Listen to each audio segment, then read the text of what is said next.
Disclaimer. This podcast showcases business partners and friends that engage in lively conversations about books over many drinks. Content may not be suitable for viewers under 21. About the dog door. I was just about to start rocking to his tempo. I was Right? Again. So we just had my son playing the cymbals, getting ready to feed the dogs their dinner. So excuse that momentary I'll take. Another thing, try not to talk To each other. on top of each other. Okay. And the screaming and talking talking really loud to a low because the microphones are sensitive, so they will pick up that shock. Right. But other than that, have fun. This is gonna be my. That's gonna be my laugh. Who's yours? So That's Not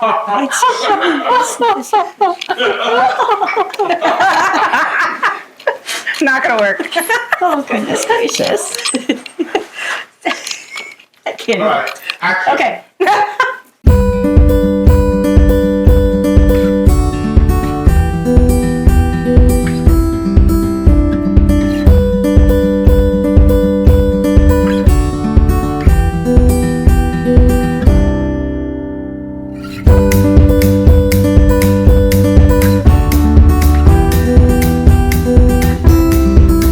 Hey guys! Hi guys. Welcome to another episode of Books and Booze.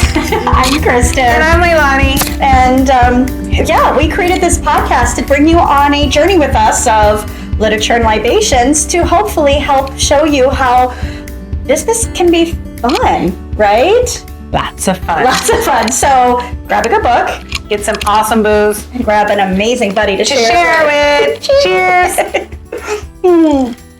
All right, my Kristen, friend. tell me, what are we drinking? Well, we are enjoying this incredible gin. Oh my gosh, Greenhouse Gin. Yeah. One, that website is just so beautiful. The bottle's beautiful. The bottle is beautiful. The flavor's beautiful. And the raspberries were in abundance and mint is in abundance. So basically a raspberry. Tastes so good. Raspberries She made and it. It's her own take.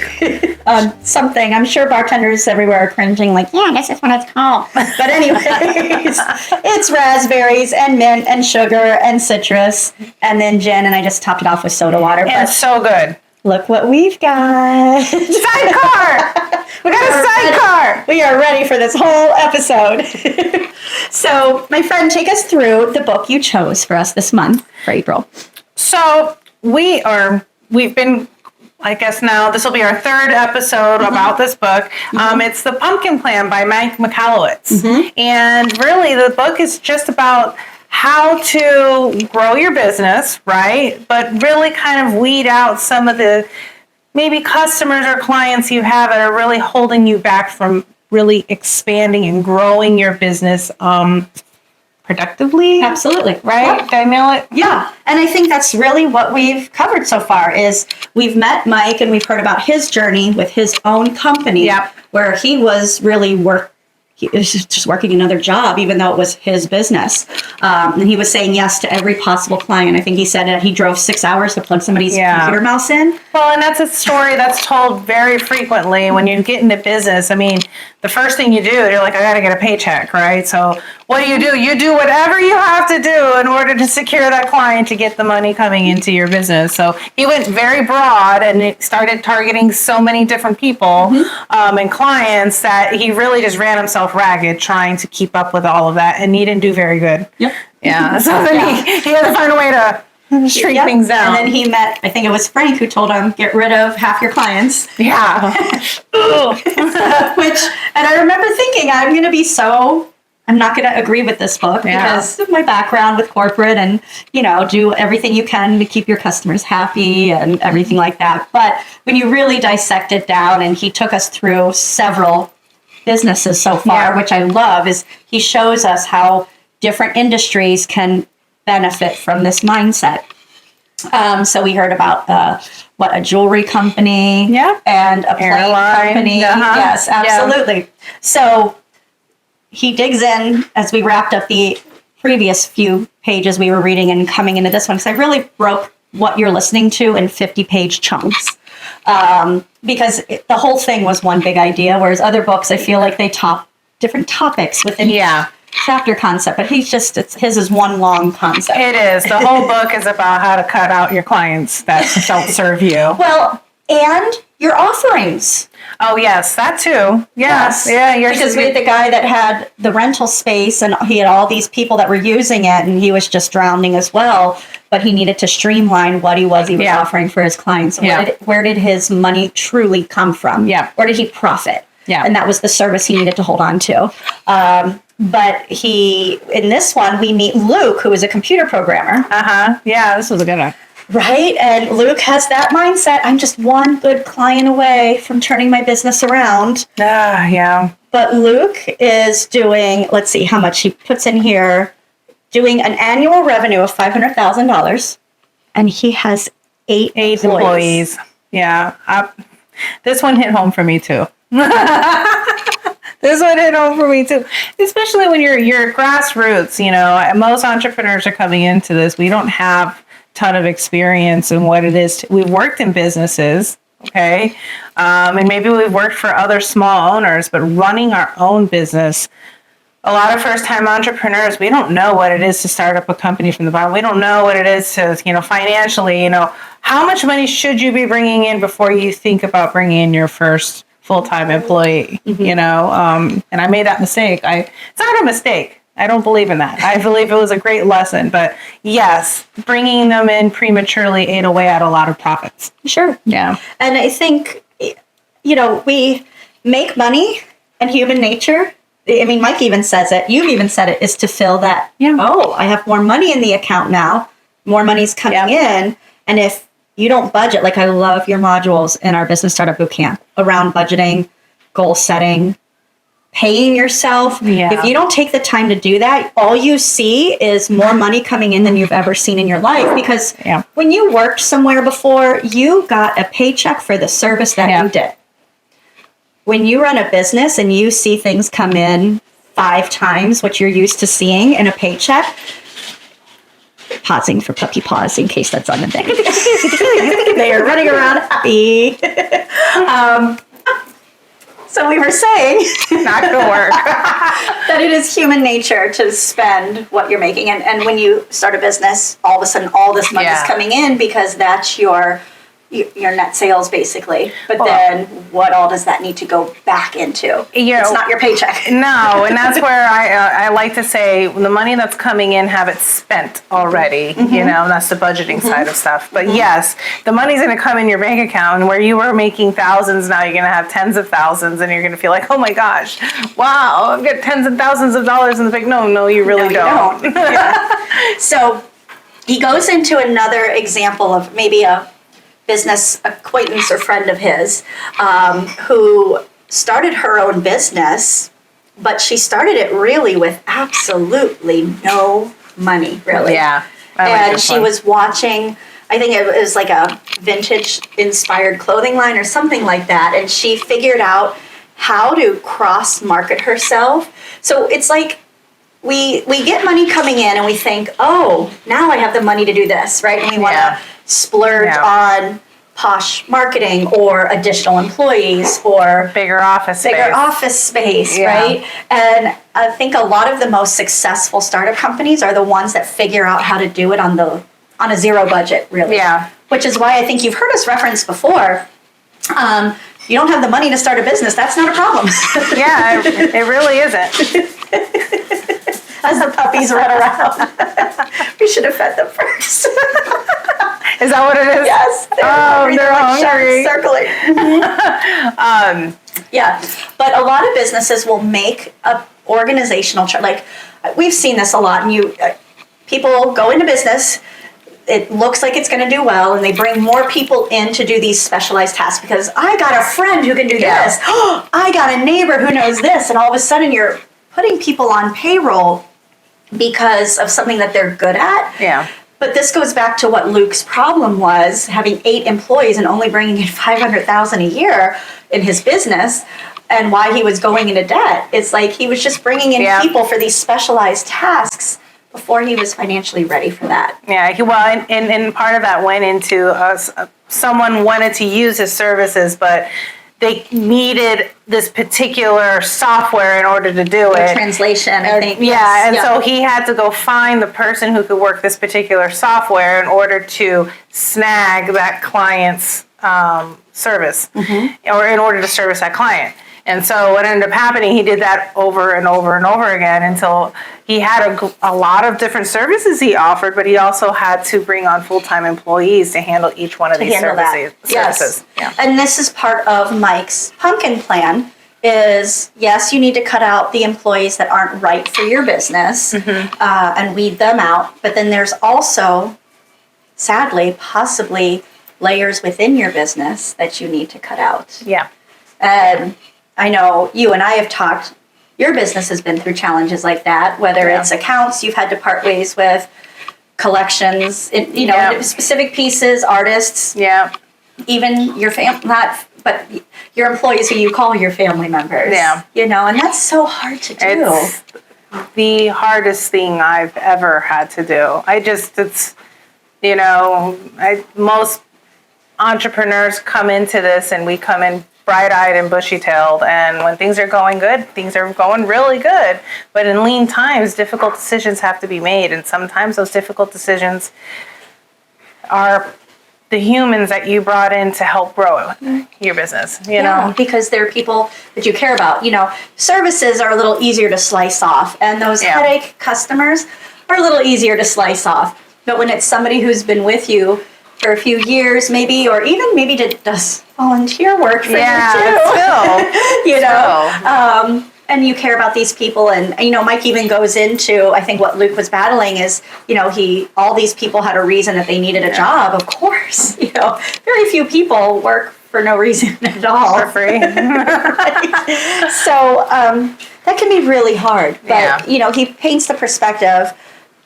You have to kind of protect the big picture so that you can grow and protect the big picture, I guess, is a nice way to say it. Yeah, and knowing the big picture is a big part of it too. I think you start off, if you're in business and you're in business by default, which is what happens when you go broad and you're tackling a lot of different services or a lot of different clients, the bigger picture got blurred.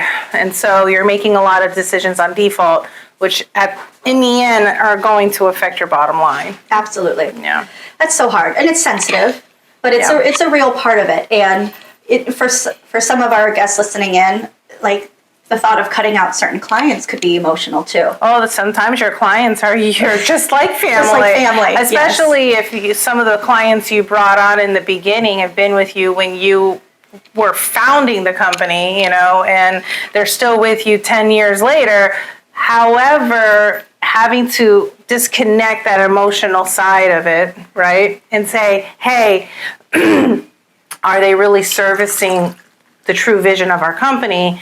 And then really having to come in and say yay or nay. And if it's no, having to make the decision to say, I can no longer service them. Right. Or changing what it is you offer. Like we talked about the airline. That's true. When you change up what you offer or the cost of what it is that you offer. I can think of a few clients specifically who are really struggling with pricing their services because they want to be available for some of who their first clients were, who had faith in them at the beginning. But in the end, when you add it all up and you're basically working for less than minimum wage without it being a nonprofit concept or something that you can do, right? Some people, I do know people who will gladly do things pro bono and free and things like that, but their bills are paid, their employees are taken care of, their business is in a healthy place, and they pick up additional work or what's even considered charity work, right? If you want to do something for church or school. At this point. Yes, absolutely. Yeah. And we even, I think, talked about that in, I want to say Think and Grow Rich, when she was talking about that ultra rich gentleman, I believe he was from Japan, who just in the end just really loved.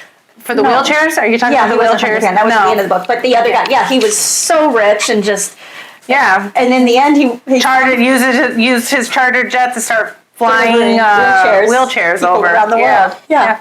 So amazing. So if you can grow your business to be in a really healthy place and it's taking care of what it's responsible for and giving good work to other people. That's stronger.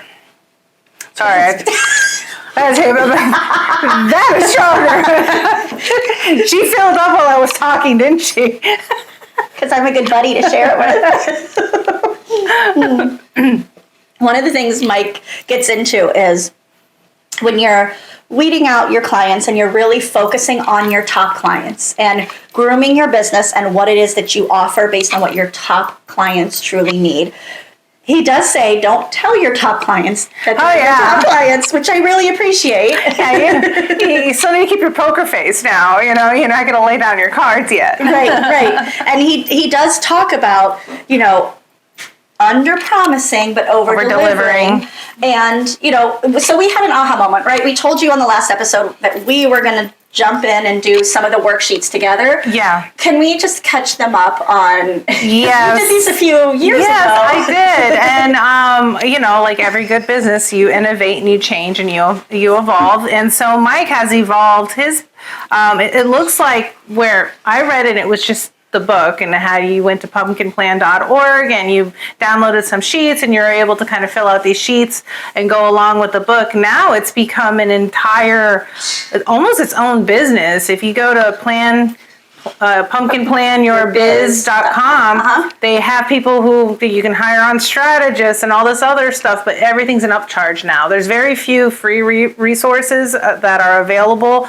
Some important ones there are still available, a few worksheets, and I think a couple of spreadsheets that can help you figure out who your top clients are. But really, some of the resources that were free initially are no longer free. You have to pay for a booster pack. It's not a ton of money. I think it's maybe $19 or $20. Right. But I did want to. Yeah, we had to replug that because I was like, oh my God, Kristen. The last one I said we're going to do it with you, but now we don't want to pay to do it. So we're just letting you guys know. I mean, it is good resources, and by all means, if you want to pay for them, go right ahead. But we're not going to, so we're just Well, but in a way, I think with us, launching Saige, we launched with this big idea, and then we've really honed it in to specializing for people who are wanting to launch their own business. Or if you're already launched and you just kind of in the initial stages, you haven't gotten really big yet, or you're getting into that upward momentum, that's where we come in. Yep, absolutely. Yeah. So we had to bring in on what our area of innovation would be and what's not in excess of availability out there and what people are asking for and hungry for. Yeah. Like I said many times before, small business is the way of the future. It really is. And so we're excited to have that launch. But it's exciting that Mike is evolving his business. And even as you wrap up this book, he does talk about how he's excited for future endeavors and things like that. Yeah. And some people kind of get a high on launching business concepts, setting it up for success, applying the pumpkin plan, and just turning it out, being able to sell it ready-made, turnkey. So almost not franchising it, but saying, here's a well-made business. Well, you get a turnkey house, right? You bought the house already decorated exactly the way you want it done, everything. You just have to move on in, right? And so there's, like you said, there's a lot of people out there, not a lot, but there are people out there who get a thrill out of taking the foundation principles they've learned about business, launching it, getting it going, optimize, pumpkin plan the crap out of it, and then say, hey, here you go. Yes. This is ready made for you to go ahead and just keep maintaining. Yeah. And he does warn, he talked about somebody who had so I guess somebody named Tommy had a business, and he really had honed in on who his true top 9 clients were. And these were the people he would go to continually. When we did go through some of those logs, on pumpkinplanyourbusiness.com, we saw, what does this industry, what do you want from this industry? How is this industry not everything you want it to be, or something like that? So Tommy had his top clients, and that's who he would reach out to and talk to about this. But then who he sold his business to didn't like the concept of nurturing your top clients and treating everybody exactly the same. Yeah. And, so working corporate, I do get this, diversity, equity, inclusion, and yes, we should treat everybody with respect, and we should treat everybody as equals, right? like there shouldn't be something withheld from you or Yeah. somebody else because of their race, gender, nationality, everything like that. That is not at all what he's suggesting with picking the top clients. But the top clients are notably the ones who are his best business and consistently, and really who his ideal customer is for what his values are. I think we identified before. So it was very similar when he was going through this. Tommy, right? Tommy isolated the top 9 clients, and he gave them, they were the first class passengers on the Titanic. Okay, they got everything. You know, if there was a call that came in, Tommy would stop whatever he was doing to take their phone call, you know, and he, down the chain to his staff, he told everyone, Hey, if this person calls, you need to stop what you're doing and you need to see what service they them. need. Yep. Okay. So yes, that works at keeping a VIP level membership for your top clients, but he was still servicing others that were not VIP members. And so it's not that they were getting treated poorly, it's just they weren't getting that extra 5-star service. So the next person came in, like you said, and said, hey, we want everyone to get the 5-star service. And the company went down in like 2 years or something 2 years. like that. Yeah, exactly. The issue is, and I see where the new owner came in and said, hey, you know, this is not fair, right? This is not fair. Everyone should be treated, you know, equally and all this. And I'm coming in saying they didn't know they weren't getting treated the same, you know, and that's Because you're not supposed to tell your top clients are your top. You don't refer, oh, you're the VIP, right? You're Yes. just, oh, hello, Mr. or Mrs., you know. yeah. And the thing is we all do it though. If you really think about it, I mean, we all do it. Whoever, you have best friends, right? And then you have acquaintances. How did they get segregated that way, you know? So that's the part that happened in their business is those top 9, they made them their best friends. You know, they were first class, they were VIPs, but they weren't told that. And no one that was in, you know, steerage and now, you know, no, not steerage. It sounds so horrible right now, but you know what I mean. The people who are not first class, guys, I'm not like that, I swear. I'll never let go, Jack. I'll never let go. The people who are not in first class, okay, they didn't know they weren't in first class. Dancing downstairs. But they didn't know. They didn't know they were in first class. So that's the part where, you know, new management came in and they're the only ones that recognize the difference. And they said, hey, no, we're going to have to put everyone on the same level. And I'm like, Right. doesn't work. So the other thing I like that Mike gets into is he talks about the under promise and over deliver, you know, and I think that's amazing because that's a way that you can protect how your top clients feel and then all of your clients. Yeah. You know, if you think something really should take 2 weeks to execute or put together or deliver, but you feel like you might be able to make it happen in 1 week, then how awesome is that for them? I'm still learning that one, guys. I do. I come in with deadlines and I'm like, yeah, we can do it. And then something happens, so it doesn't happen. But I'm working on it. I do. And this part in the book came out, I'm like, hey, Lottie, you need to really under promise. It is so true because when you're able to meet a deadline earlier than expected, you look like the superstar. You look at, right? Yeah. Or when you can save them money even. Yeah. Right. So we have a lot of clients who are part of our Saige community who are service-based. A lot of businesses launching that are service-based. So yes, you want to, you know, be within a fair range within your industry. Yeah. We're not saying to price gouge and go crazy high, but when you quote a certain, you know, ensure everything is covered. Yeah. And then at the end of the service, you're able to be like, you know what, the materials didn't cost as much, or I was able to get it done in less time. Here is $500, $2,000, you know, just depends on the service. Back to your client, like they will blow that up all over social media. Well, and there's the integrity, The integrity of it, because you refunded that money back because you already have profit in your head for this amount. So anything over was bonus. You could have pocketed it, right? But instead, turning that back over to the client, that's just like, oh, wow, they had integrity, you know? Right. Absolutely. And that spreads. Patrick McDavid talked about that. And, you know, just letting your character speak for itself, Yeah. and your people will defend you. You know, Yeah. and we had Mio on with us. She was exactly. saying how somebody wanted to diss her, and her entire fleet of Yeah. fans were like, You don't know They have her. your back. Yeah, exactly. So yes, and then his other advice to business owners is don't hide your secret sauce. Yeah. Oh wow, yes, yeah, I did that for years. Well, so that worked in the 80s, maybe Well, early 90s. I wasn't even. I was 2000s, 10s. Once we did that, got that little CD in the mail and we plugged it into our computer and we went and Yeah, ooh, we're online. Once that happened, yeah, it really does. information and knowledge began to spread like that. Yeah. And what a world of difference. So there's no use trying to hide the secret sauce, if you will. People will figure out how to do it. Now, If you really want to know, you'll figure it Yes, out. But so- human nature will come in and say, "Hey, no, you know what? I'd rather have someone else do it for me, or figure it out for me, or I can collaborate with them together, and we figure it out together." absolutely. Transparency should have always been huge. Yeah. But I feel like it's a word that is spoken so much more now. Business to business, Yeah. business to customer, and even employee to employer. Transparency is really important. So when you don't have to hide your secret sauce, you can put it, hey, this is what we're going to do for you, but it's going to save you a lot of time if I do it for you for this price. Yeah, I actually think it's liberating. You don't have to hide stuff anymore. Absolutely. Like, here, this is it. Like, I forget. Maybe it was Kevin. I don't remember who I told, but someone was like,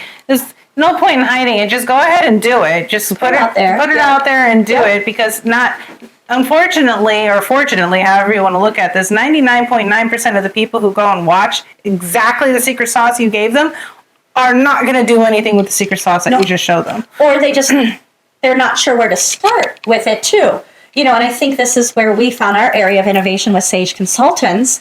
You know, it's funny. I know we had our different types of stages for our business, you know, owners, and we named you Bella if you were starting your business, and we named you Michelle if you already have your business for at least 2 to 5 years, you know, and we have other names, and we're trying to identify who you are in your stage. But Bella, like, a lot of you know you want to start a business, Yeah. you know what you want to do, you have a passion, but you don't necessarily have the time to do all the research everywhere. And that's what we're trying to help. Or you do have the time to do all the research. You just don't know that you and I. Eye-opening. Yeah. Yes, very much so. So, I mean, we did the pumpkin plan as Saige Consultants a long time ago as we prepared to launch. And it was just neat to watch this. And again, it's another one of those things. What was that? Took a picture? Did you take a picture? Well, that's what happens when you take a picture. That's that ghost. Listen, there was an orb. There was an orb the other day in the episode. It was floating. Yeah, I saw it. I was like, "There's an orb." Anyways, guys. All right, we have to get into his example. Okay, so his work, the plan, from what we've read so far, was to develop a favorite client policy and how your top clients will be treated. So, you know, within your industry, what your top clients need is there. He gives examples of, like, if you're helping one client on the phone and one of your top clients calls, is there a way to wrap up the conversation, let that client right there know you need to gather more information, you will call them back within a half hour, and then pick up the phone. That was one of his examples. Yeah. Not every industry requires that. A lot of times we're getting emails or DMs. You know, Yeah, so, or if you're service-based in the restaurant industry, when someone walked in that's a top client of yours, you know they obviously they're great people, and they usually have a really high ticket at the end of the night. How do you make sure a table's available for them as soon as possible without making it obvious to everyone else who's not everyone VIP? else, right? Yeah. Because you still want your other clients to feel valued. Yeah, exactly. So he talks about part of his plan, right? You've weeded out clients, you've weeded out systems and things that may not need. But then once you've picked who your top clients are, how do you have a plan to protect them? And I think that's a really important step along the way. I do too. I don't know if he spoke about it here, if it was in another book I read by him, but also identifying when you have someone who's not a top client, but they've turned into a top client. Sure. How to isolate the key factors that are now determining them to be a up and coming top. Sure. What's the word I'm looking for? Well, the factors that had you decide who would be your top clients, it's almost like, not an interview, but, it's what do you assess? Yeah. Who is part of that from his very first work the plan? Yeah. First work the plan was Well, why, but. Well, he had a spreadsheet. Yes. That's, I'm not sure if it's free any longer, but what is that? Timer is up, but we had so many outtakes. I'm just going to keep going for a few more seconds and fill her up with this super strong extra. It is. Our next, it's good. It's going to be so interesting after this. I'm not sure if it's free any longer, but he did have a spreadsheet that was already a pre-made template of how you could go ahead and list all your clients, and then how you could go ahead and say, how much money are they bringing in, and isolate those key factors that we're talking about. So that way it would help you organize and figure out who are your top clients, vendors, truly. suppliers, whatever it is in your industry is. And his other work, the plan that comes a few pages after this one, is knowing what questions to ask them to really influence, come up with interview questions to ask your top clients. And what I love that he guides us on is it can be really awkward if we go up to one of our clients and say, so what could we have done better?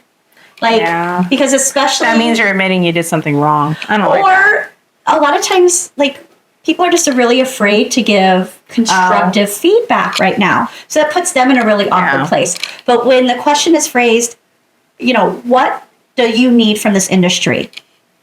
You're not targeting yourself as that you've done something wrong, but that you're trying to evolve. You're trying to evolve, you're trying to grow, and you're trying to make sure that you're fulfilling the needs of the client that you're servicing. Yeah. Absolutely. And then you look for common threads of what can you personally do that serves, and how can you adjust what you do based on what they feel there's a gap in the market for.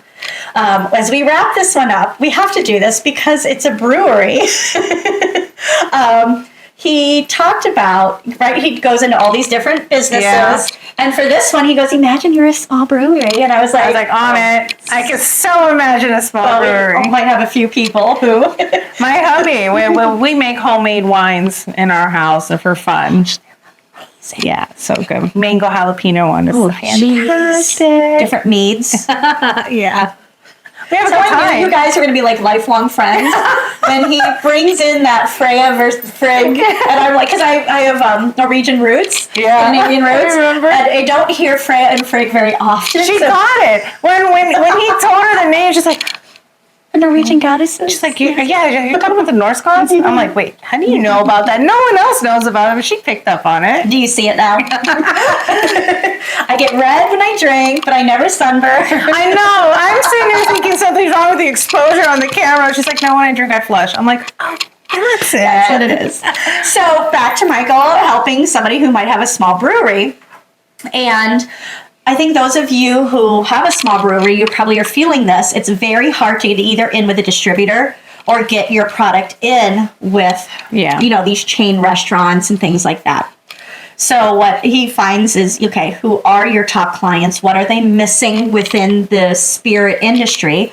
And he's walking through possible scenarios. And one of them is, well, they want something exclusive. Yeah. Okay. Well, a small brewery can do exclusive. Yeah, just easily. Another flavor and new labels, and there you go. Yeah. Absolutely. I even have friends, Sarah and Sean, our Buckeye friends.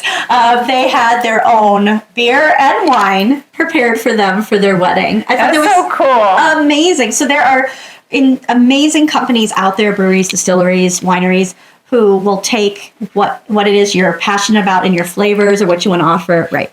So just talking about that area of innovation, what can you do? And by talking to your top clients, what can be done? I had to do the plug to the small brewery, right? Of course. I mean, this is books and booze. Books and booze. Sorry, we were told not to yell or laugh. Yeah. I mean, laugh too loud. No, laugh. We can't laugh. This is very serious. No. All right, y'all. This has been so much fun. It really has. Yes. Great. And the drinks have gotten stronger. I'm going to start slurring now. Kevin, edit that out. So, all right, y'all. I hope that this was helpful. This has been an amazing book to get through. I'm really glad you're liking it. Yeah. I'm glad that I'm not against it. Like I said, I was ready to I'm waiting for a Books and Booze episode where we disagree on something. I think it'll be fun. You think so? I don't know. I don't know either. But anyways, y'all, we are continuing to grow this community. Please, if this was helpful to you, helpful to you. That's another one. Hashtag helpful to you. If this was helpful to you, it helps us when you like and subscribe. Share this. Yes, right? please share. We're growing our community because we want to help small, distilleries and breweries get exposed. Yeah. These are amazing books to help people grow their business insight and business acumen, and business is fun. Business is fun, guys. So grab a good book, Get some awesome booze and get the most amazing buddy to share it with. Cheers! Cheers! Bye, guys. See you on the next one. Au revoir. A bientôt. Ciao. Do svidaniya. Sayonara. I saw all that good You stuff. know what? I did see you put half, it was up to here of the vodka. But there was ice in there, and lime already, and lemonade.